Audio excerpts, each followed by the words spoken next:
আজকের আমাদের আলোচনার বিষয় হচ্ছে মুসলিম উম্মার উপর পশ্চিমা ইহুদি নাসারাদের যে একটা আগ্রাসন সাংস্কৃতিক এবং সামাজিক রাজনৈতিক পর্যায়ে উম্মত হিসাবে আমরা সেই আগ্রাসনকে কীভাবে মোকাবেলা করব।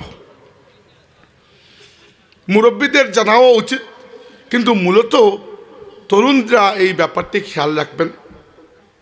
প্রথমত আমি কিছু ভূমিকা আপনাদের সামনে উপস্থাপন করব, যেগুলো বোঝা একটু কঠিন কিন্তু জরুরি। আমার শুরুর কথাগুলো বুঝতে পারলে শেষের কথাগুলো আপনারা না বুঝলেও চলবে, নিজে নিজেই চিন্তা করতে পারবেন আমার কথার উদ্দেশ্য কী ছিল এবং পরবর্তীতে আপনি বিষয়টিকে কিভাবে অন্যের কাছে উপস্থাপন করবেন। দেখুন ভাইয়েরা, যে যুগে যে ইলিম সর্বোচ্চ পর্যায়ে ছিল, সেই যুগের নবীকে আল্লাহ পাক ওই ইলিমকে চ্যালেঞ্জ করার মতো মুআজিজা দান করেছেন। দুই একটি উদাহরণ দিচ্ছি, উদাহরণ অনেক আছে, দুই একটি দিচ্ছি। আল্লাহর এক মহান নবী, মহান রাসূল হচ্ছেন মুসা আলাইহিস সালাম। মুসা আলাইহিস সালামের সময় দুনিয়াতে সবচেয়ে সর্বোচ্চ পর্যায়ের বিদ্যা ছিল জাদুবিদ্যা। জাদুবিদ্যা জায়েজ নাই, কিন্তু তখন ছিল ওইটা। এবং আজকের যুগে দুনিয়ার সবচেয়ে বড় বড় কয়েকটা শহরের নাম বললে আমরা যেরকম ইউরোপ আমেরিকার শহরের কথা বলবো বা দুবাইয়ের কথা বলবো, তৎকালীন যুগে পৃথিবীর সভ্যতার কেন্দ্রবিন্দু ছিল মিশর। মিশরের বাদশাদেরকে বলা হতো ফেরাউন। ফেরাউন কারো নাম নয়, মিশরের বাদশাদের উপাধি ছিল ফেরাউন। যেমন আমরা যে ফেরাউনকে চিনি তার নাম ছিল রামসিস, এরকম আরও অনেক ফেরাউন ছিল। তো ওই যুগের জাদুবিদ্যাকে চ্যালেঞ্জ করে এবং মোকাবেলা করে পরাজিত করতে পারে এমন মুআজিজা আল্লাহ মুসা আলাইহিস সালামকে দান করেছিলেন। এর মধ্যে সবচেয়ে বড় মুআজিজা হচ্ছে তার লাঠি, যে লাঠি হাত থেকে ফেললে সাপ হয়ে যায়। আবার যে লাঠি দিয়ে সাগরে বাড়ি দিলে সাগরের পানি দুই ভাগ হয়ে রাস্তা হয়ে যায়। মুসা আলাইহিস সালাম যখন প্রথমবার ফেরাউনের রাজদরবারে গিয়েছেন, ফেরাউন যখন জিজ্ঞেস করেছে তোমার নবুয়তের দলিল কি, তিনি যখন মুআজিজা দেখিয়েছেন, সে বলেছে এটা আর এমন কি, আমার কাছে অনেক জাদুকর আছে, এরাও লাঠিকে সাপ বানাতে পারে। ফেরাউন মিশরের বড় বড় জাদুকরদেরকে নিয়ে এসেছে, এরা রশি নিয়ে এসেছে, দড়ি মাটিতে ফেলেছে আর জাদুর অং বঙ্গের মাধ্যমে কি করেছে, মানুষের চুকিতে ধান্দা লাগিয়ে দিয়েছে। আসলে ওইগুলো সাপ হয় নাই, মানুষ বুঝতে পেরেছে হয়তো সাপ হয়ে গেছে। মুসা আলাইহিস সালাম প্রথমে দেখে একটু ভয় পেয়েছেন।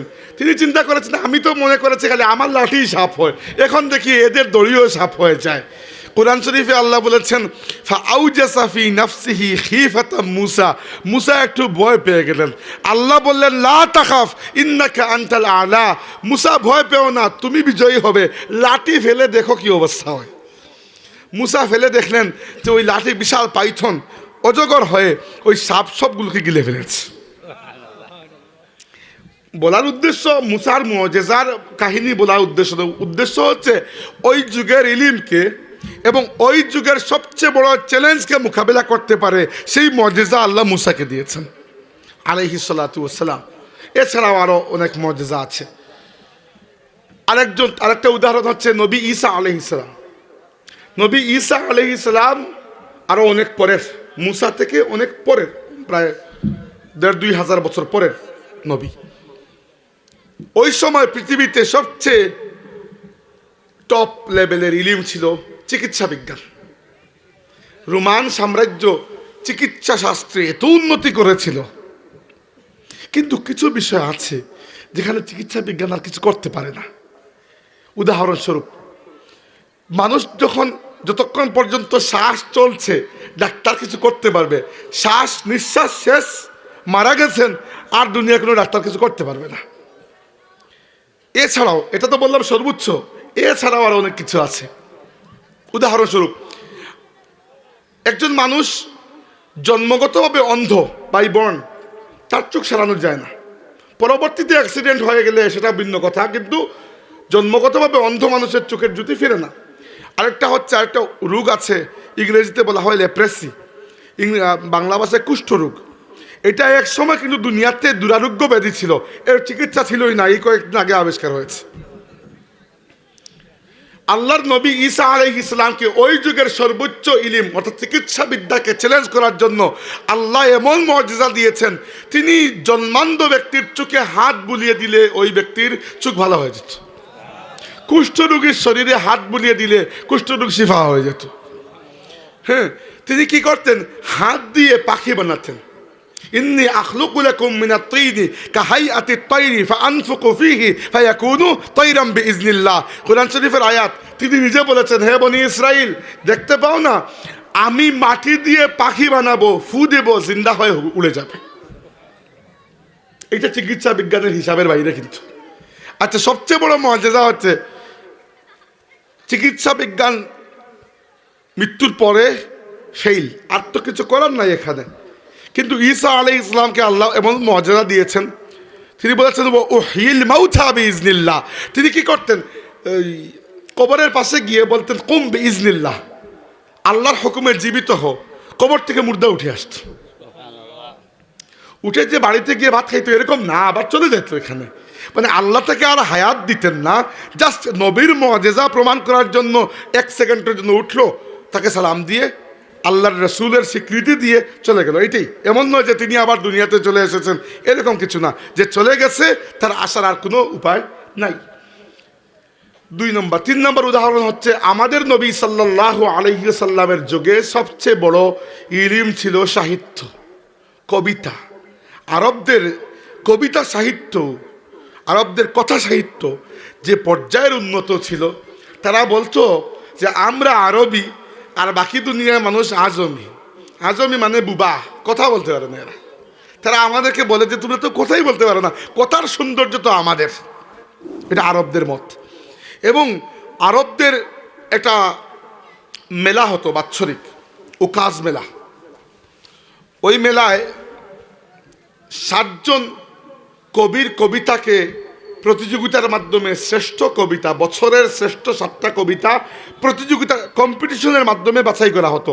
এবং পরবর্তী 1 বছর পর্যন্ত ওই 7টা কবিতা কাবা শরীফে তারা ঝুলিয়ে রাখতো। বলা হয় সাবা মুআল্লাকাত। এগুলো জাহেলি রীতি, ইসলামে ওই রকম কোনো রীতি নাই, জাহেলি রীতি। তো ওই সময়কার কবিদের মধ্যে জনপ্রিয় একজন গুরুত্বপূর্ণ কবি ছিলেন ইমরাউল কায়েস, নাম শুনেছেন। উনি অবশ্য রাসূলুল্লাহ সাল্লাল্লাহু আলাইহি ওয়াসাল্লামের আগের, অনেক আগের। তবে ওই যে কবিদের যে সময় আল্লাহর নবী এসে যে সকল কবিকে পেয়েছেন, তার মধ্যে সবচেয়ে শ্রেষ্ঠ কবি ছিলেন লবিদ ইবনে রাবিয়া। লবিদ ইবনে রাবিয়া শেষ ব্যক্তি যার কবিতা কাবা শরীফে টানানো হয়েছিল। এরপরে ওই সংস্কৃতি উঠে গেছে। লবিদ ইবনে রাবিয়াকে মক্কার কুরাইশরা বলল যে আমরা কোনো মতেই ইসলামের সাথে পারছি না, আমরা মুহাম্মদ সাল্লাল্লাহু আলাইহি ওয়াসাল্লামকে জাদুকর বলি তাও কোনো কাজ হয় না, কাহিন বলি তাও কাজ হয় না, জিনে ধরা বলে অপবাদ দিয়েছি, কিছুতেই ইসলামের বাণী আটকে রাখা যায় না। আর কুরআন শরীফের মধ্যে আল্লাহ চ্যালেঞ্জ দিয়েছেন যে ওয়া ইন কুনতুম ফি রাইবিম মিম্মা নাযালনা আলা আবদিনা ফাতু বিসূরাতিম মিন মিসলিহি। আমার বান্দার উপর মুহাম্মদুর রাসূলুল্লাহর উপর আমি আল্লাহ যা নাজিল করেছি, যদি তোমাদের সন্দেহ থাকে কোরআন শরীফের একটা সূরা তোমরা নিজে বানিয়ে নিয়ে আসো, আমি দেখো তোমরা কত বড় সত্যবাদী। তারা কবি লবিদ ইবনে রাবিয়াকে বলেছে যে বাকি বাদ দেন, কোরআন শরীফের একটা সূরা আছে, সূরা কাউসার, মাত্র 3 আয়াত, ওই সূরার মতো আপনি কিছু একটা সুন্দর বানিয়ে দেন, আমাদের ইজ্জতটা বাঁচবে। তিনি কোনো বর্ণনা মতে 3 মাস, কোনো বর্ণনা মতে 6 মাস চেষ্টা করেছেন। চেষ্টা করার পরে তিনি বলেছেন ওয়াল্লাহি লাইসা হাযা মিন কালামিল বাশার, আমি আল্লাহর কসম করে বলছি এইটা কোনো মানুষের কালাম হতেই পারে না। আপনি কখনো দেখবেন না। কোরআন শরীফের বিষয়টা বুঝাচ্ছি। কোরআন শরীফের অনেক মুআজিজা আছে, অনেক ধরনের। সবচেয়ে বড় মুআজিজা হচ্ছে ভাষাগত। আর আমরা সমস্যা হচ্ছে আমরা বাংলাভাষী, আরবি ভালো করে জানি না, এই জন্য কোরআন শরীফের ওই সৌন্দর্য আমরা বুঝতে পারি না। কিন্তু একটা মুআজিজা আপনারা দেখেন, আমি এখানে আপনাদেরকে চাইনিজ ভাষায় কিছু সুন্দর একটা কবিতা লিখে দিলাম, চাইনিজ হরফে। আমি নিজেও চাইনিজ জানি না, এরপরে ধরলাম আপনাকে, বললাম ভাই এত সুন্দর কবিতা, এই কবিতার জন্য ওই কবি নোবেল পুরস্কার পেয়েছেন, আপনি পড়ে দেখুন, আপনি পড়তে পারবেন না। দ্বিতীয়ত, আমি যদি আপনাকে পড়ে শোনাই, ভালো হইলো কি খারাপ হইলো সেটাও আপনি বুঝতে পারবেন না, কারণ আপনি চাইনিজ ভাষা জানেন না। যেহেতু ভাষা জানেন না, তাই ওই ভাষার সবচেয়ে সুন্দর কবিতা আপনার উপর কোনো আসর করবে না। কিন্তু কোরআন শরীফের বিষয়টা সম্পূর্ণ ভিন্ন। আপনি আরবি জানেন কিংবা না জানেন, সুন্দর করে কেউ তিলাওয়াত করলে আপনার উপর আসর করবে কিনা? এমনকি কত অমুসলিম মুসলমান হয়ে যায় শুধু কোরআন শরীফের সুন্দর তিলাওয়াত শুনে। আমি এরকম ঘটনা বহু ইন্টারনেটে দেখেছি যে বহু অমুসলিম মানুষ কোরআন শরীফের তিলাওয়াতে মুগ্ধ হয়ে ইসলামকে স্টাডি করেছে এবং ইসলাম কবুল করেছে। বলা উদ্দেশ্য মুআজিজা নয়, মুআজিজা এগুলা ভূমিকা হিসাবে বলছি। বলা উদ্দেশ্য হচ্ছে যে যুগে যে ইলিমটা সর্বোচ্চ, সেই যুগের নবীকে আল্লাহ পাক সেই ইলিমকে চ্যালেঞ্জ করার মতো শক্তি দান করেছেন, মুআজিজা দান করেছেন। এবার বাকি সব নবীদের নবুয়ত একটা নির্দিষ্ট যুগের জন্য খাস, আর এখানে তাদের মুআজিজার বিষয়টাও খাস। কারণ মুসা আলাইহিস সালামের মুআজিজা ছিল তার লাঠি, তাই না? লাঠি দিয়ে বাড়ি দিলে তো সাগর দ্বিখণ্ডিত হয়ে গেছে, মুআজিজা তো। আমি ওই লাঠি যদি আপনার হাতে দেই আর আপনি সারাদিন বাড়ি দেন, পুকুর ভাঙতে পারবেন? কিছুই করতে পারবেন না। ঈসা আলাইহিস সালামের মতো মাটি দিয়ে পাখি বানিয়ে অথবা কবরস্থানের পাশে গিয়ে সারাদিন কুম্ভীর নিল্লা পড়লে কেউ উঠে আসবে না। কারণ মুআজিজা লাঠির নয়, মুআজিজা মুসার। মুসা আলাইহিস সালাম দুনিয়া থেকে বিদায় নিয়েছেন, বাস মুআজিজাটাও শেষ। এখন আমরা জানি ওইটা ছিল, কিন্তু আমরা করে দেখাতে পারবো না, করতেও পারবো না, দেখতেও পারবো না। কিন্তু এইখানে আমাদের নবী খাস। কিভাবে? আমাদের নবীর ব্যাপারে তিনি নিজে বলেছেন, ও উরসিলতু ইলাল খালকি কাফা, আমি তামাম মানব জাতির জন্য আল্লাহর রাসূল হয়ে এসেছি। কতদিন পর্যন্ত? কিয়ামত পর্যন্ত।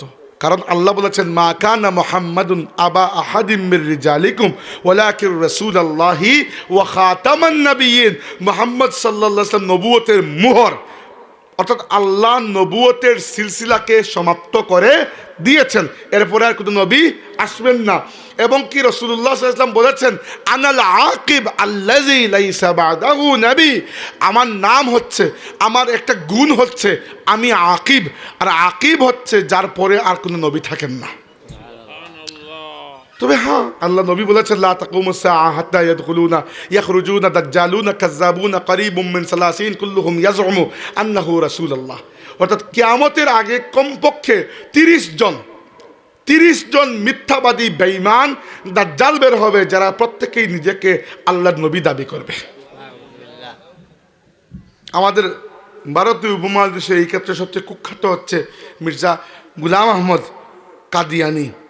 বর্তমান পাকিস্তানের পাঞ্জাব প্রদেশের কাদিয়ান গ্রামে তার জন্ম হয়েছিল, মারাও গেছে, তার কিছু উম্মত আছে, আরও আছে। এরকম নবীর অভাব নেই, প্রচুর নবী। নবীর ওই বন্ড নবীদের শুরু হয়েছিল মুসাইলামা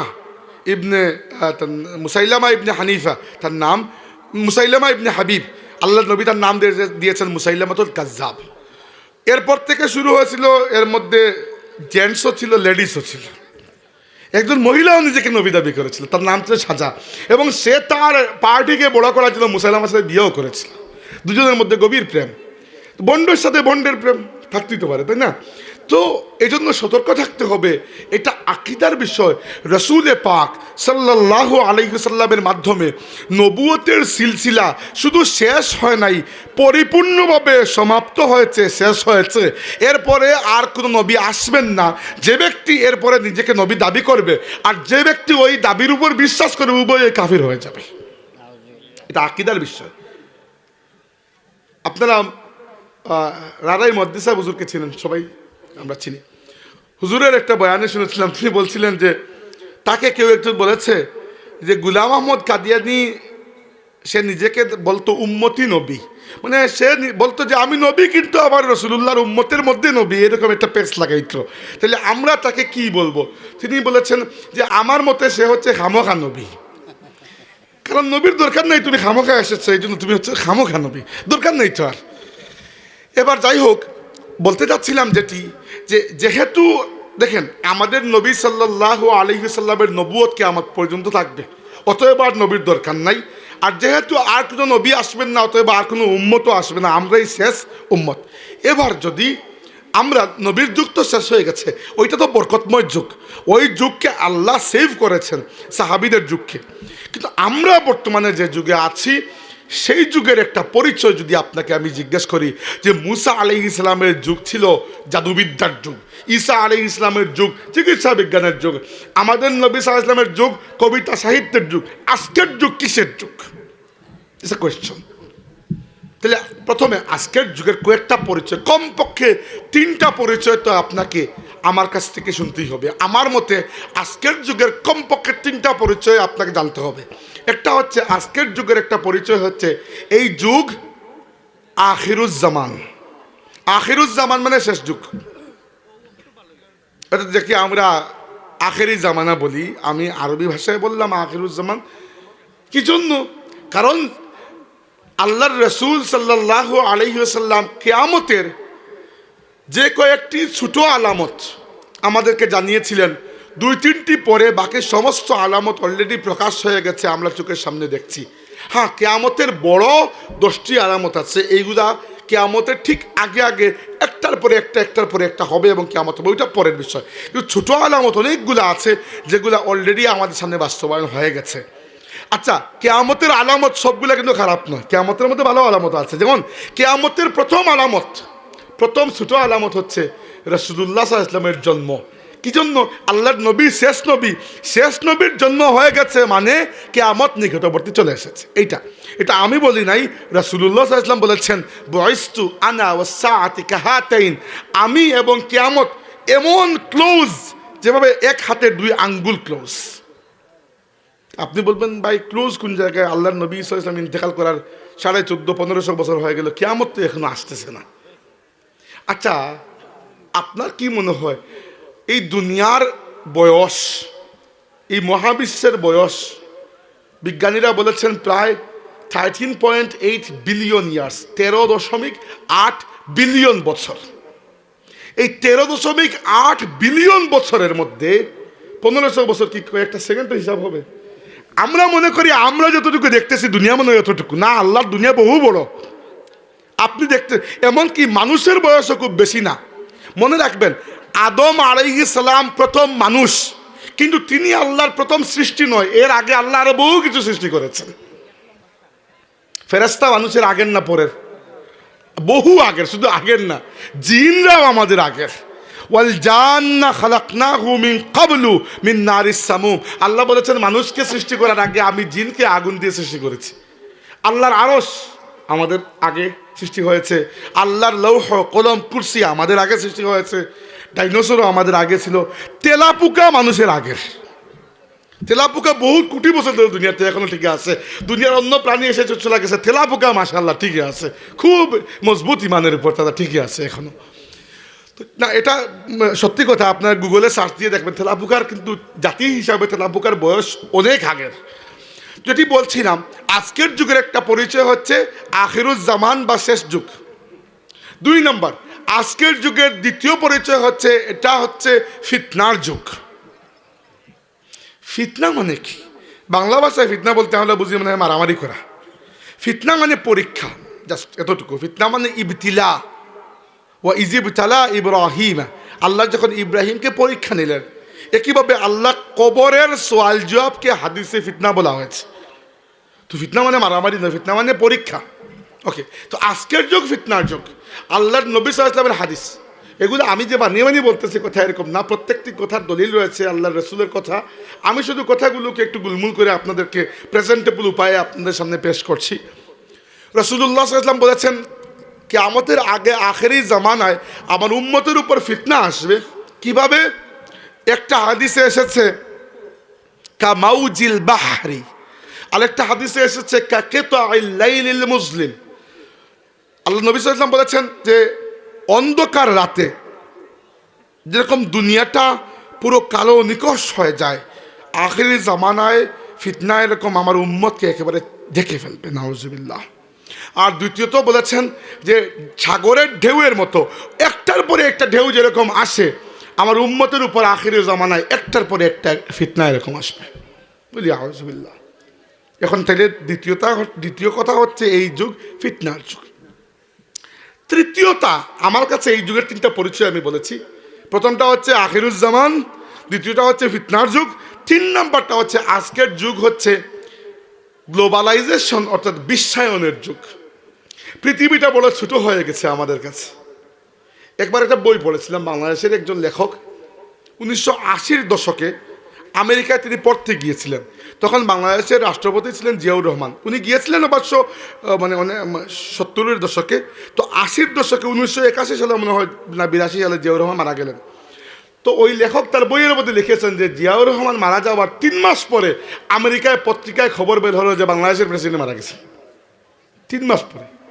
আর আজকে আপনি এখানে একটা চিৎকার দিয়ে দেখুন, 3 সেকেন্ডের মধ্যে সারা পৃথিবীতে ছড়িয়ে পড়তেছে, তাই না? দুনিয়া ছোট হয়ে গেছে, খুবই ছোট, বিশ্বায়নের যুগ। এই বিশ্বায়নের কিছু ফায়দা তো নিশ্চয়ই আছে। নুকসান কোনটা? নুকসান হচ্ছে এখন আমেরিকা, ইউরোপ আর বাংলাদেশ আলাদা নয়। যেটা ওইখানে চলতেছে এইটা ফেসবুকের মাধ্যমে, ইউটিউবের মাধ্যমে হুট করে আমাদের এখানেও চলে আসে। বুঝতে পারছেন সমস্যাটা কোন জায়গায়?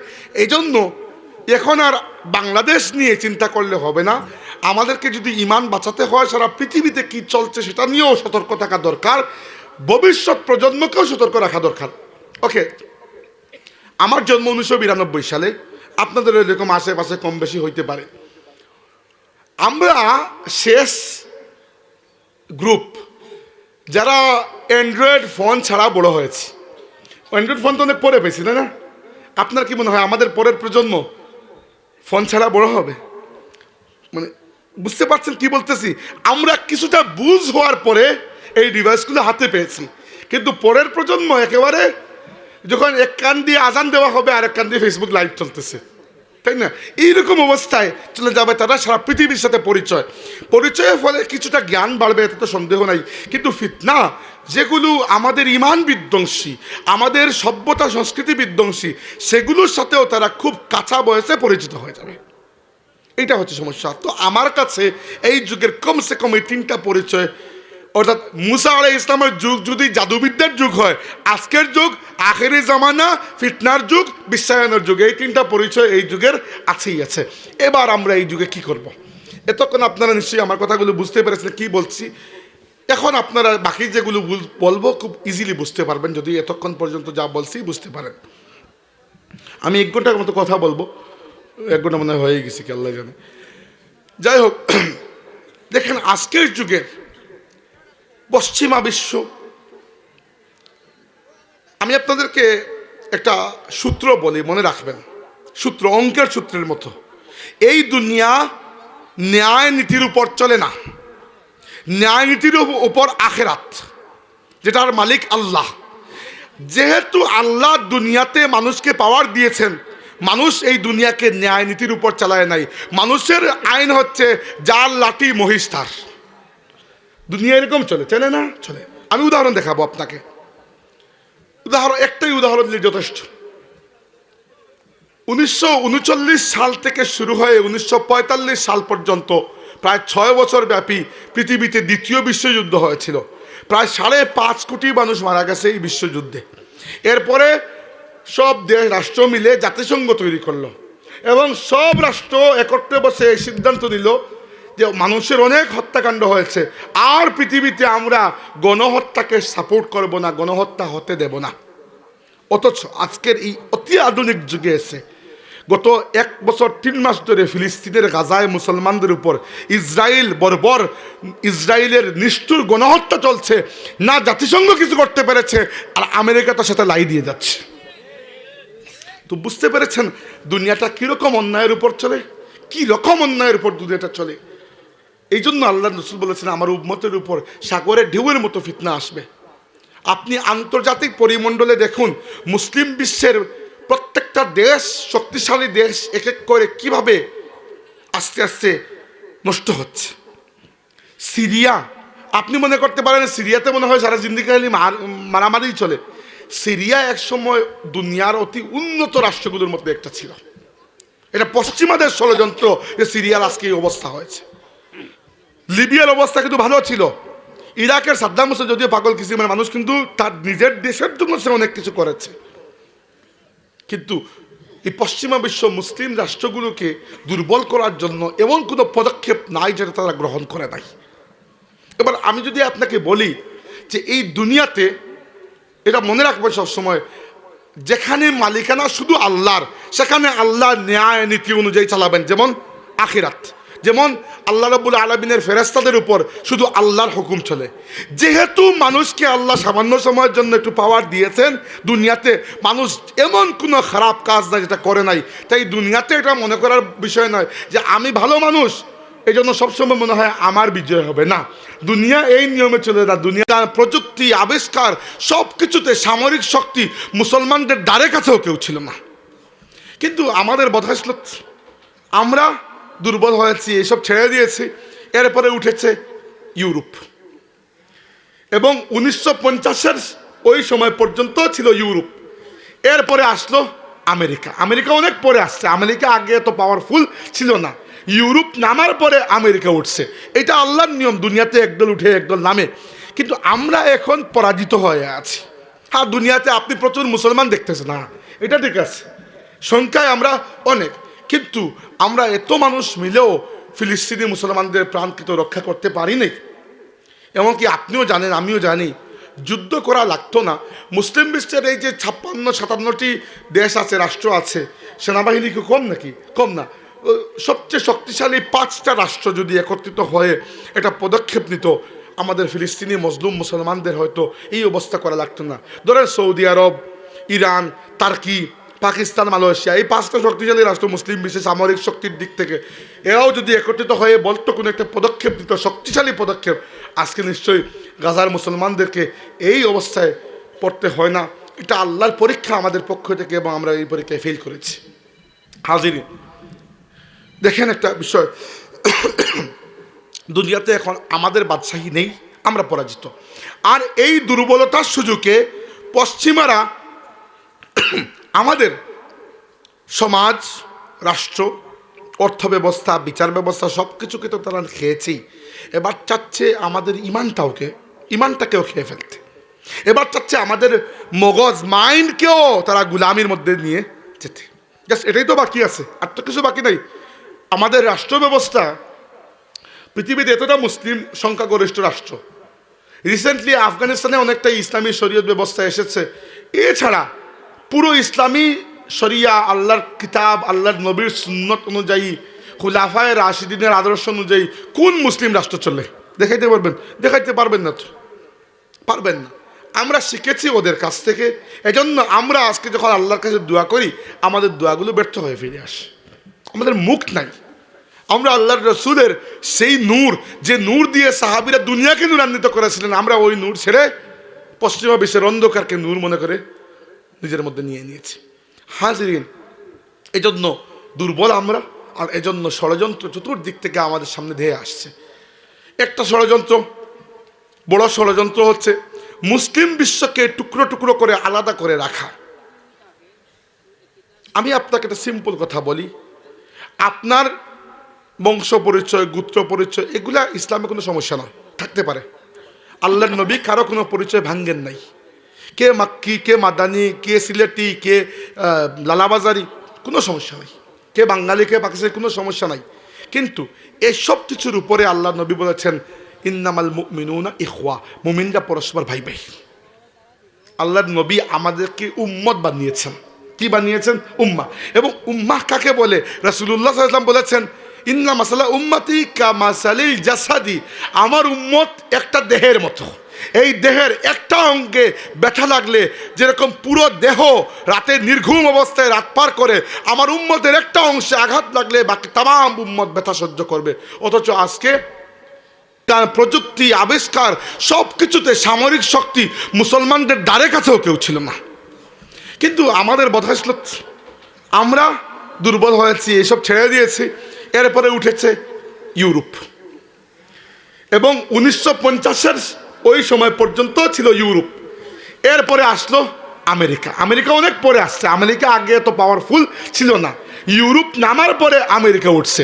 এটা আল্লাহর নিয়ম, দুনিয়াতে একদল উঠে একদল নামে। কিন্তু আমরা এখন পরাজিত হয়ে আছি।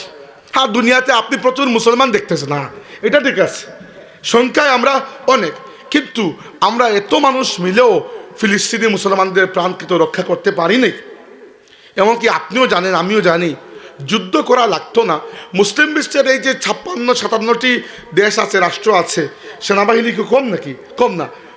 সবচেয়ে শক্তিশালী 5টা রাষ্ট্র যদি একত্রিত হয়ে একটা পদক্ষেপ নিত, আমাদের ফিলিস্তিনি মজলুম মুসলমানদের হয়তো এই অবস্থা করা লাগতো না। ধরেন সৌদি আরব, ইরান, টার্কি, পাকিস্তান, মালয়েশিয়া, এই 5টা শক্তিশালী রাষ্ট্র মুসলিম বিশ্বের সামরিক শক্তির দিক থেকে, এরাও যদি একত্রিত হয়ে বলতো কোনো একটা পদক্ষেপ নিত, শক্তিশালী পদক্ষেপ, আজকে নিশ্চয়ই গাজার মুসলমানদেরকে এই অবস্থায় পড়তে হয় না। এটা আল্লাহর পরীক্ষা আমাদের পক্ষ থেকে, এবং আমরা এই পরীক্ষায় ফেল করেছি। হাজিরিন, দেখেন একটা বিষয়, দুনিয়াতে এখন আমাদের বাদশাহী নেই, আমরা পরাজিত। আর এই দুর্বলতার সুযোগে পশ্চিমারা আমাদের সমাজ, রাষ্ট্র, অর্থ ব্যবস্থা, বিচার ব্যবস্থা সব কিছুকে তো তারা খেয়েছেই, এবার চাচ্ছে আমাদের ইমানটাকেও খেয়ে ফেলতে। এবার চাচ্ছে আমাদের মগজ, মাইন্ডকেও তারা গুলামির মধ্যে নিয়ে যেতে। জাস্ট এটাই তো বাকি আছে, আর তো কিছু বাকি নাই। আমাদের রাষ্ট্র ব্যবস্থা পৃথিবীতে এতটা মুসলিম সংখ্যাগরিষ্ঠ রাষ্ট্র, রিসেন্টলি আফগানিস্তানে অনেকটা ইসলামী শরীয়ত ব্যবস্থা এসেছে। এছাড়া পুরো ইসলামী শরিয়া, আল্লাহর কিতাব, আল্লাহর নবীর সুন্নত অনুযায়ী, খুলাফায়ে রাশিদিনের আদর্শ অনুযায়ী কোন মুসলিম রাষ্ট্র চলে? দেখাইতে পারবেন? দেখাইতে পারবেন না তো, পারবেন না। আমরা শিখেছি ওদের কাছ থেকে, এজন্য আমরা আজকে যখন আল্লাহর কাছে দোয়া করি, আমাদের দোয়াগুলো ব্যর্থ হয়ে ফিরে আসে। আমাদের মুখ নাই। আমরা আল্লাহর রসুলের সেই নূর, যে নূর দিয়ে সাহাবীরা দুনিয়াকে নূরান্বিত করেছিলেন, আমরা ওই নূর ছেড়ে পশ্চিমা বিশ্বের অন্ধকারকে নূর মনে করে নিজের মধ্যে নিয়ে নিয়েছি। হাজিরিন, এজন্য দুর্বল আমরা, আর এজন্য ষড়যন্ত্র চতুর্দিক থেকে আমাদের সামনে ধেয়ে আসছে। একটা ষড়যন্ত্র, বড় ষড়যন্ত্র হচ্ছে মুসলিম বিশ্বকে টুকরো টুকরো করে আলাদা করে রাখা। আমি আপনাকে একটা সিম্পল কথা বলি, আপনার বংশ পরিচয়, গোত্র পরিচয়, এগুলা ইসলামে কোনো সমস্যা নয়, থাকতে পারে। আল্লাহর নবী কারো কোনো পরিচয় ভাঙ্গেন নাই। কে মাক্কি, কে মাদানি, কে সিলেটি, কে লালাবাজারি, কোনো সমস্যা নাই। কে বাঙালি, কে পাকিস্তানি, কোনো সমস্যা নাই। কিন্তু এসব কিছুর উপরে আল্লাহ নবী বলেছেন, ইন্নামাল মুমিনুনা ইখওয়া, মুমিনরা পরস্পর ভাই ভাই। আল্লাহর নবী আমাদেরকে উম্মত বানিয়েছেন।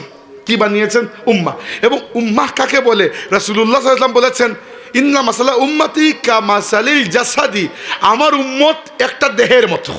এই দেহের একটা অঙ্গে ব্যথা লাগলে যেরকম পুরো দেহ রাতে নির্ঘুম অবস্থায় রাত পার করে, আমার উম্মতের একটা অংশে আঘাত লাগলে বাকি তামাম উম্মত ব্যথা সহ্য করবে। অথচ আজকে, গতকালকে গাজার শেষ হসপিটাল ধ্বংস করে দিয়েছে ইসরায়েল। আর পৃথিবীতে অনেক মুসলিম রাষ্ট্রে আজকে 31st নাইট পালন করা হচ্ছে। বাংলাদেশেও হয়তো হচ্ছে, সরকার অনেক কড়াকড়ি করেছে, এই জন্য এরা একটু খোলামেলা পারে না। নইলে দেখতেন দাজ্জালের চেরাপেলা কি বাংলাদেশে অভাব আছে নাকি? অভাব তো নাই, করতো। এই 31st নাইট বা খ্রিস্টানদের, হিন্দুদের এই সংস্কৃতিগুলাকে আপনি এত নিরীহ আনন্দ এগুলা মনে করবেন না। যে ধর্ম যার যার উৎসব, সবার প্রত্যেকটা উৎসবের পেছনে একটা ধর্মীয় চিন্তা আছে। কোন উৎসব ধর্মীয় চিন্তা, ধর্মীয় আকিদা, ধর্মীয় ইতিহাস, ধর্মীয় ট্রেডিশন ছাড়া হয় না। আমরা জুমার নামাজ কেন আদায় করি? জুমার দিনে ছুটি কেন দিয়েছি? কারণ এই দিন মুসলমানদের ঈদের দিন। তার মানে এখানে আমার একটা ধর্মীয় ব্যাপার আছে কিনা? আছে। তো 31st নাইট, এটা তো আমাদের কালচার নয়, পশ্চিমা বিশ্বের কালচার। তো আপনার কি মনে হয় তারা একটা কালচার তৈরি করেছে, নিজের ধর্মের সাথে কি এর কিন্তু সংযুক্ত নাই? আছে। আপনি খুঁজে দেখুন, আমার তো এত রিসার্চ এই ব্যাপারে নাই, খুঁজে দেখুন এই 31st নাইট সহ যাবতীয় খ্রিস্টানদের এবং হিন্দুদের এবং অন্যান্য ধর্মের যত উৎসব আছে, প্রত্যেকটা কখনো না কখনো কোনো পূজা বা কোনো দেবতার পূজা ছিল, পরবর্তীতে আস্তে আস্তে এটি উৎসব হয়েছে। আজকে যদি আপনি এই সকল উৎসবকে জাস্ট উৎসব মনে করে শরিক হন, তাহলে মূলত আপনি জাস্ট উৎসব করছেন না, সাথে পূজায়ও শরিক হচ্ছেন।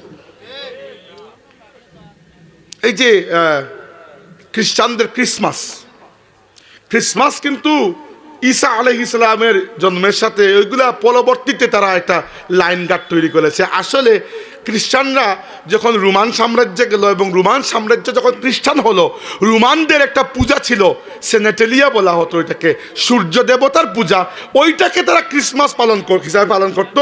খ্রিস্টানরা পরবর্তীতে ওই দিনকে ঈসা আলাইহিস সালামের জন্মদিন বানিয়ে নিয়েছে। হুদাই ঈসা আলাইহিস সালামের জন্ম ওই সময় হয় নাই, বুঝতে পেরেছেন?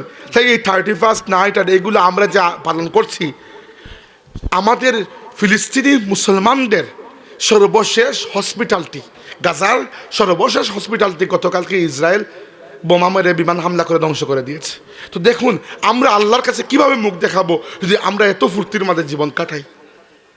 এই জন্য ফুর্তি করুন, কিন্তু সেটা হালালের মধ্যে। আপনারও উৎসবের অভাব নাই, আল্লাহ দুইটা ঈদ দেন নাই আপনাকে। বা রমজান মাস তো খুব যে কষ্টের মাস তা তো না, রমজান তো আনন্দের মাস আমাদের জন্য। রোজা রেখে কষ্ট পেয়েছে এরকম কোনো মানুষ নেই, রমজান মাসে বরং মানুষের স্বাস্থ্য আরও একটু ভালো হয়ে যায়, তাই না? মানে কি জন্য বলছি, আল্লাহ আমাদেরকেও উৎসব দিয়েছেন। জুমার দিন আমাদের জন্য ঈদের দিন না? তো আমরা কেন বেহায়ার মতো গিয়ে অন্যদের উৎসব পালন করব বলেন? কখনো মানে কোনো হিন্দু ভাইকে দেখেছেন যে চলো তোমার সাথে একটু কুরবানি দিই? না, ধর্ম যার, ইতিহাস যার, সংস্কৃতি যার, পালনও করবো সে, সহজ হিসাব। সব কিছু মিশিয়ে একটা খিচুড়ি বানানোর দরকার নেই। বাংলাদেশে অনেক ধর্মের মানুষ আছে, যে যার সম্মান নিয়ে যার যার অবস্থান থেকে যার যার ধর্ম পালন করবে, এটাই ইসলামের নিয়ম।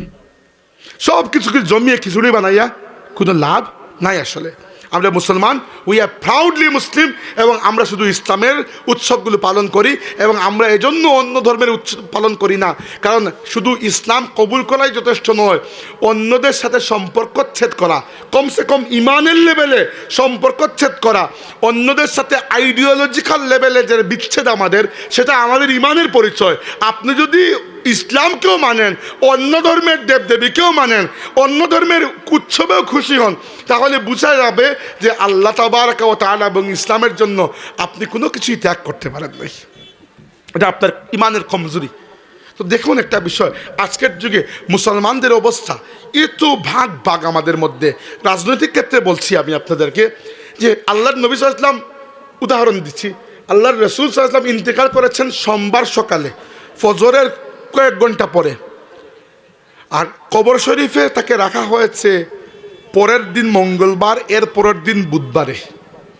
আপনি বলবেন তাহলে 1.5 দিন কি করলেন সাহাবিরা? মূলত এই 1.5 দিনের মধ্যে আল্লাহর নবীর পরে মুসলিম বিশ্বের আমির বা খলিফা কে হবে সেটা নির্ধারণ করেছেন, এবং আবু বকর রাদিয়াল্লাহুকে খলিফা বানিয়েছেন, এজন্য যেন কোনো অবস্থাতেই মুসলিম উম্মার ঐক্য না ভাঙ্গে, মুসলিম উম্মার শক্তি খর্ব না হয়। কত সেন্সিটিভ বিষয়টা না? আজকে মুসলিম উম্মার ঐক্যের কোনো চিন্তা কারো মধ্যেই তো নাই। আমি চিন্তা করে তো লাভ হবে না, চিন্তা তো করবেন মুসলিম রাষ্ট্রের বড়রা, তাই না? তো এই চিন্তাও তো আমাদের মধ্যে নাই, বরং আমরা একে অন্যের বিরুদ্ধে পশ্চিমাদেরকে সাহায্যকারী হিসাবে ডাকি। সৌদি আরব ডাক দিবে আমেরিকাকে যে ইরান থেকে আমাদেরকে বাঁচানোর জন্য আমাদের সাথে চুক্তি করো। আমেরিকাও করে আবার, যেমন ধরেন ওই যে 1980-র দশকে ইরাক আর ইরানের মধ্যে একটা যুদ্ধ হয়েছিল, আমেরিকা ইরাককে অস্ত্র দিয়েছে, ইরানকে অস্ত্র দিয়েছে, বুঝলেন? এইটাই, এভাবেই চলে। দুনিয়ার সবচেয়ে নিকৃষ্ট একটা সংগঠন ছিল আইএস, ওই সন্ত্রাসী সংগঠন, এবং এরা ইসলামের তো কোনো খেদমত করেই নেই, বরং বদনাম করেছে আল্লাহর দিনকে। এদেরকে যখন পাকড়াও করা হতো, দেখা যেত এদের হাতে আমেরিকার তৈরি অস্ত্র। এরা তো আমেরিকা থেকে চুরি করে তো নিয়ে আসে নাই, হয় কিনেছে, নাইলে তারা পেয়েছে। চিন্তা করতে পারছেন মুসলিম উম্মাকে বদনাম করার জন্য কত বহুমুখী ষড়যন্ত্র। এটাই তো, ওরা আমাদেরকে ভাগ করে রেখেছে, আমরাও ভাগ হয়ে আছি। আর এই জন্য মুসলিম বিশ্বের আজকে এত খারাপ অবস্থা। হ্যাঁ, এটা আমি বলছি না যে আমি কথা বলবো আর আজকের পর থেকে ভাগ-বাটোয়ারা কমে যাবে। ইমাম মাহদী আলাইহিস সালামের আসার আগ পর্যন্ত এই ভাগ-বাটোয়ারা কমবে না, এটা আমরাও জানি। কিন্তু আমার আপনাদের কাছে আবেদন হচ্ছে যে মুসলিম উম্মার দরদ আপনারা ফিল করেন। দ্বিতীয়ত এইটা ওয়াদা করেন যে আমার মাধ্যমে অন্তত যেন আর কোনো ফিতনা সৃষ্টি না হয়। প্রত্যেকে এই যার যার জায়গা থেকে যে আমি আল্লাহর নবীর উম্মতকে এক প্ল্যাটফর্মে নিয়ে আসার শক্তি তো আমার নাই, আমি তো খুব ছোট মানুষ, কিন্তু কমসে কম আমার মাধ্যমে নয়া আরেকটা ফিতনার জন্য শুরু না হয়। ফিতনা তো আর আসমান থেকে আসে না, দুনিয়া থেকেই তো ফিতনা আসে, তাই না? এই যে বন্ডরা আসে এটা তো দুনিয়া থেকেই আসে। আমি যেন আহলে সুন্নাত ওয়াল জামাতের আকীদার বাইরে গিয়ে নয়া আরেক জামাত শুরু না করি। আমি যেন এই দেশের এই দেশের ওলামায়ে কেরাম আউলিয়া সালেহিনের মেহনতের ফলে আল্লাহর দ্বীন এই দেশে যেভাবে বিস্তার হয়েছে, আমি যেন নতুন কোনো একটা ফিতনার মধ্যে এসে না ঢুকাই। এইগুলো আমাদের সচেতন হওয়ার বিষয়। আমি আর লম্ব করবো না, আরও একটা বিষয়ের কথা বলবো 10 মিনিট আরও। একটা বললাম মুসলিম বিশ্বের উপর পশ্চিমাদের ভয়াবহ একটা আগ্রাসন হচ্ছে মুসলিম উম্মাকে ভাগ বাটোয়ারা করে রাখা, অথচ তাদের মধ্যে কিন্তু আবার ইউনিটি আছে। কি ইউনিটি? উদাহরণস্বরূপ নেটো একটা সংগঠন আছে, নাম শুনেছেন, পুরো নাম হচ্ছে নর্থ আটলান্টিক ট্রিটি অর্গানাইজেশন। সেখানে আমেরিকা আছে বস, বিগ বস, এছাড়া আরও ছোটো ছোটো বসরা আছে, ইউরোপের অন্যান্য রাষ্ট্র ইত্যাদি ইত্যাদি। তো এদের মধ্যে আবার চুক্তি আছে যে এই নেটো সদস্যভুক্ত যে কয়েকটা দেশ আছে, অনেক 20টার উপরে, আরও বেশি হবে, এইগুলার একটার উপর আঘাত করলে কেউ বাকি সবগুলা মিলে এর জবাব দেবে। মুসলিম বিশ্বের এইরকমও যদি কিছু থাকতো, অন্তত এতটুকু তো আমরা আশা করতে পারি, তাই না?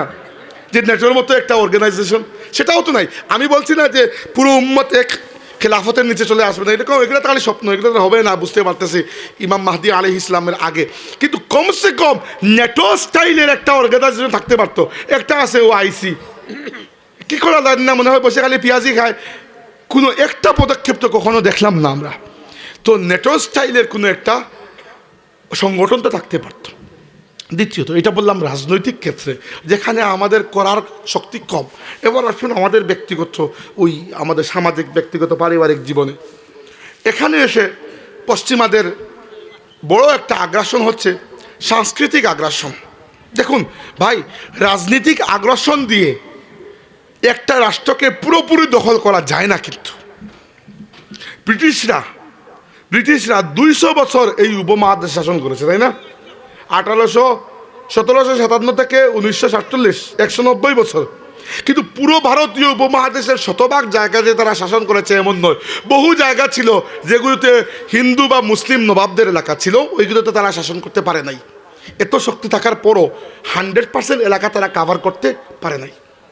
কিন্তু কালচারাল কলোনাইজেশন, সাংস্কৃতিক সাম্রাজ্যবাদ এমন বিষয় যেটা আপনার উপর সামরিক বাহিনী চড়ানো লাগবে না। আপনার ঘরে, আপনার বেডরুমে, আপনার হাতের মোবাইলের ডিভাইসের মাধ্যমে আপনার মগজের মধ্যে সরাসরি তারা ঢুকিয়ে দেবে। বুঝতে পেরেছেন বিষয়টা? ওইখানে সিন্নি নিয়ে মনে হয় মারামারি লাগছে নাকি, অন্য কিছু হইতে পারে। যাক, আচ্ছা শেষ করে ফেলবো, আমি লম্বা করছে না, হয়তো পেটে ক্ষুধা লাগছে, এটাও হইতে পারে। না, পেটে ক্ষুধা লাগলে মাঝে মধ্যে মিজাজ খারাপ হয়, এটা একটা স্বাভাবিক বিষয়। অনেকক্ষণ ধরে ওয়াজ শুনতেছে বাচ্চারা। যাই হোক, যেটা বলছিলাম যে এইটার সম্পর্কে আমাদের সবাইকে সতর্ক হওয়া প্রয়োজন। আগে যেটা বলেছি ওইটা আপনার জানলেই হবে, জানার বিষয়, আপনার এখানে কিছু করার নেই। কিন্তু এই জায়গায় করার আছে। আপনার শিশু তো বড় হচ্ছে আপনার চোখের সামনে, হাতে মোবাইল ফোন। কালচারাল কলোনাইজেশন, সাংস্কৃতিক আগ্রাসন বা সাংস্কৃতিক সাম্রাজ্যবাদ থেকে আপনার পরিবারকে রক্ষা করুন।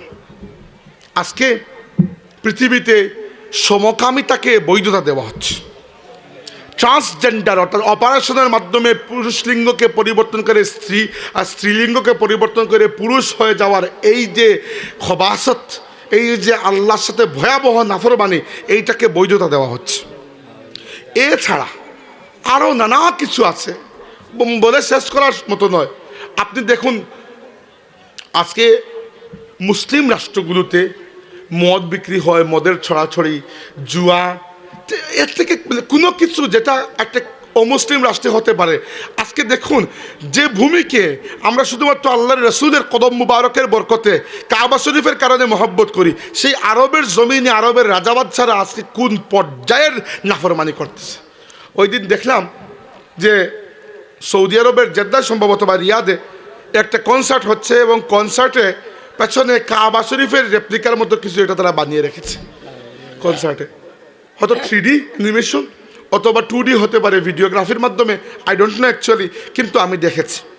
এরপরে সবচেয়ে দুঃখের বিষয় হচ্ছে 2023 সালের সেপ্টেম্বর মাসে তো শুরু হয়েছিল সবচেয়ে ওই যে ইসরায়েল ফিলিস্তিনের এই বর্তমান সময়কার যে আগ্রাসন, সেটা 2023 সালের 28 অক্টোবর সবচেয়ে বেশি হামলা ইসরায়েল করেছিল গাজার উপর।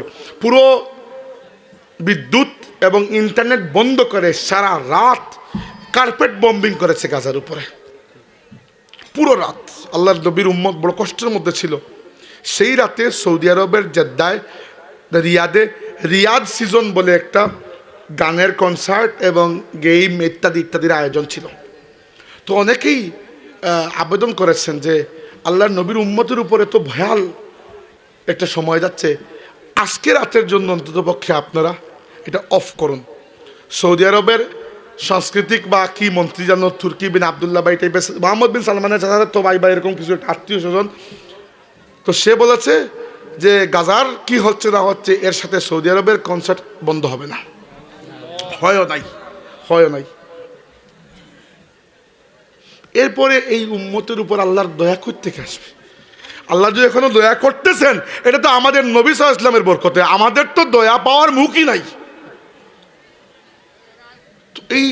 এইটা থেকে আমাদের সন্তানদেরকে ভবিষ্যৎকে বাঁচাতে হবে। আমাদের সন্তানদেরকে ছোটকাল থেকে শেখাতে হবে আমরা কারা, কোন জাতি আমরা। গল্প যখন করবেন, ঠাকুরমার জুলি থেকে গল্প করার দরকার নাই, খালিদ ইবনে ওয়ালিদের গল্প করুন বাচ্চার কাছে। বাচ্চাকে শিখান উমর ইবনে খাত্তাব কে ছিলেন, বাচ্চাকে শিখান ওয়াইস করনির মোহাব্বতের রসুল কীরকম ছিল, বাচ্চাকে শিখান শাহ ওয়ালিউল্লাহ মুহাদ্দিস দেহলভী কত বড় আলিম ছিলেন, পণ্ডিত ছিলেন। এগুলো শেখানো উচিত। ইমাম আবু হানিফা কে ছিলেন, ইমাম বুখারী কে ছিলেন, শেখানো উচিত না? উচিত। আমরা ছোটকাল থেকে তাদের মন মস্তিষ্ক সংস্কৃতিকে, তাদের চিন্তাকে শেপ করতে হবে। আগে আমরা মক্তবে পড়তাম, ছোটকাল থেকে দিনদারি একটা অভ্যাসের মধ্যে আমাদের চলে আসতো, তো বড় হয়ে নামাজ পড়তে আর এত কষ্ট হয় না, অভ্যাস হয়ে গেছে। কিন্তু এখন তো আর এই সিস্টেমটাও নাই। আর আধুনিক শিক্ষা, আমি আধুনিক শিক্ষাকে আল্লাহর নিয়ামত মনে করি, এটা কোনো খারাপ কিছু না। কিন্তু আধুনিক শিক্ষার সাথে সাথে যে সংস্কৃতি, এই সাংস্কৃতিক যে আগ্রাসনটা, ওইটা আমাদেরকে রুখতে হবে। স্কুল এখানে তেমন দায়িত্ব পালন করবে না, মাদ্রাসা খুব কম দায়িত্ব পালন করবে, কিন্তু আপনার সন্তানের দায়িত্ব আপনাকে নিতে হবে। এই জন্য সম্মানিত হাজরিন, আমার শেষ কথা, বক্তৃতা শেষ করছি এই বলে যে পশ্চিমা বিশ্বের, খালি পশ্চিমা বিশ্ব কেন বলছি, এর থেকে বড় সাংস্কৃতিক আগ্রাসন তো ভারত চালাচ্ছে আমাদের উপরে। আমাদের পরিবারগুলোতে অনেক নষ্টামির মূলে হচ্ছে ভারতীয় সিনেমা, টিভি সিরিয়াল বা এগুলা, এই একটা। দ্বিতীয়ত হচ্ছে বর্তমানে আমরা সব কিছুকে এত হালকা বানিয়ে ফেলেছি, কোনো কিছুর গুরুত্ব আমাদের কাছে নাই। আমি গত রমজান মাসে ছিলাম উমরায় পরিবার সহ। এক রাতে আমি আর আমার ভাই, আমার সাথে মহিলা যারা ছিলেন এদেরকে দূরে রেখে গেছি, কারণ হজের সময়, উমরার সময় খুব বেশি ভিড় থাকে। তো আমি আর আমার ছোটো ভাই গেছি যে যদি সুযোগ হয় হাজারে আসওয়াদে চুমু দেব। এই অনেক ভিড় তো বুঝেন, তো মহিলাদেরকে, আমার ওয়াইফ ছিলেন, মা ছিলেন, এদেরকে অনেক দূরে রেখে গেছি, তোমরা বসো। অনেক কষ্টে আমরা কাবা শরীফের পাশে গেছি, আমি আমার ছোটো ভাই। গিয়ে দেখি ওইখানে প্রচণ্ড ভিড়। এর মধ্যে একজন একেবারে হাজারে আসওয়াদের পাশে চলে এসেছেন লাইন বাই লাইন, এবং কাবা শরীফের গিলাফ ধরে কোনো মতে লটকে আসছেন, যে খুব মেহনত করতেছেন যে এবার হাজারে আসওয়াদ চুমু দিব। কিন্তু এক হাতে কাবা শরীফের গিলাফ ধরে আছেন, আরেক হাতে মোবাইল ক্যামেরা দিয়ে তিনি ব্লগিং করতেছেন। আমাকে বলেন, আস্তে দুনিয়া রেখে আপনার কাবা শরীফের পাশে গিয়ে ভিডিও ব্লগিং করার দরকার পড়লো? অ্যান্ড আপনারা সবাই জানেন, আমিও জানি, আমিও দেখেছি বহুবার।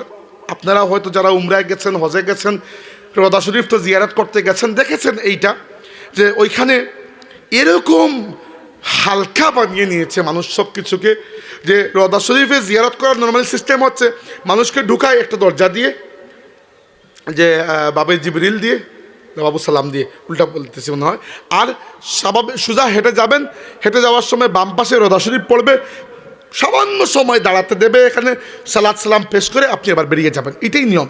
হ্যাঁ, আপনার যদি মনে হয় বাইরে জুতা রেখে আসলে কেউ নিয়ে যাবে, জুতার একটা ব্যাগ আছে পেছনে, অথবা আপনি হাতেও নিতে পারেন, সমস্যা নাই।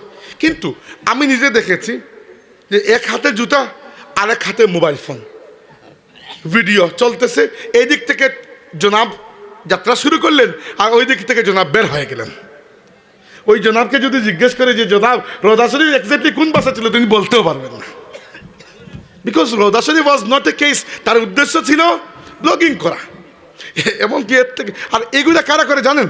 আমাদের ভারত, পাকিস্তান, বাংলাদেশের জাহিলরা, আরবিরা বা ওই ইউরোপিয়ান আমেরিকান যারা মোটামুটি শিক্ষিত মানুষ, এরা এগুলো বেশিরভাগ ক্ষেত্রে, হ্যাঁ এক্সেপশন আছে, বেশিরভাগ ক্ষেত্রে আমাদের জাহিলরা এই কাজগুলো করে। কারণ না কোনো আদব আমরা শিখে যাই, না কোনো ইলম আমরা অর্জন করি, না ওইটার গুরুত্ব আমরা বুঝি। এত বড় মুকাদ্দাসাত, এগুলোকে আমরা হালকা বানিয়ে ফেলেছি। দেখতে পাচ্ছেন আজকের এই বিশ্বায়নের যুগের একটা ক্ষতি, যে আমরা সব কিছুকে বড় হালকা বানিয়ে ফেলেছি। ভিডিও আপনার দেখার দরকার, আপনি হারামাইনের চ্যানেলে 24 ঘন্টা তারা হাই রেজুলেশন ক্যামেরায় ভিডিও করতেছে, আপনার নিজের এই ফসা মোবাইলের মধ্যে ভিডিও করে কাকে দেখাবেন? এর থেকে বড় খারাপ বিষয় আমি দেখলাম যে উনি হাঁটতেছেন, একজন হাঁটতেছেন এবং তার মোবাইলে ভিডিও কল চলছে, ভিডিও কলের অন্য পাশে তার ঘরের মহিলা। এবার আপনি চিন্তা করেন, একজন যদি মোবাইলটা নিয়ে আবার দেখাইতেছেন এরকম, এখন আপনি তো আপনার ওয়াইফকে দেখাচ্ছেন সামনের দৃশ্য, আর পিছনের সমস্ত মানুষকে আপনি আপনার ওয়াইফকে দেখাচ্ছেন। আমাকে বসে আছেন, বুঝতে পারছেন মানে বিষয়টা কতটুকুতে কোন জায়গায় আমরা নিয়ে গেছি? এটা প্রবলেম, এইটা সমস্যা। আমাদেরকে এই বিষয়গুলা খুব খেয়াল করতে হবে। আপনার যেখানে যা ইচ্ছা করবেন, আর আল্লাহর রসুলের রোজা শরীফের পাশেও কি আপনি এটা করবেন? আমরা আল্লাহর দিনকে শ্রদ্ধা করাও যদি ছেড়ে দেই, তাইলে বাকি থাকলেও কি? হাজিরিন, পশ্চিমা এবং কাফির বিশ্বের যে দুইটা আগ্রাসন আমি বললাম আপনাদেরকে, একটা রাজনৈতিক, একটা সাংস্কৃতিক। রাজনৈতিক আগ্রাসনের বিষয়ে আমাদের কিছু করার নেই, আমরা আল্লাহর কাছে দোয়া করি আল্লাহ যেন এই উম্মতকে সহি একটা বুঝ দান করেন। আর সাংস্কৃতিক আগ্রাসনের ব্যাপারে আপনি সারা দুনিয়ার দায়িত্ব নেওয়ার দরকার নেই, আপনি শুধু আপনার ঘরের সন্তানের দায়িত্ব নেন, বাকি দুনিয়া এমনিতে ঠিক হয়ে যাবে ইনশাআল্লাহ। আল্লাহ পাক আমাদের বসায় বসুনাকে কবুল করুন। আকুলু কওলি হাযা ওয়া আস্তাগফিরুল্লাহ লি ওয়া লাকুম ওয়া লিসাইরিল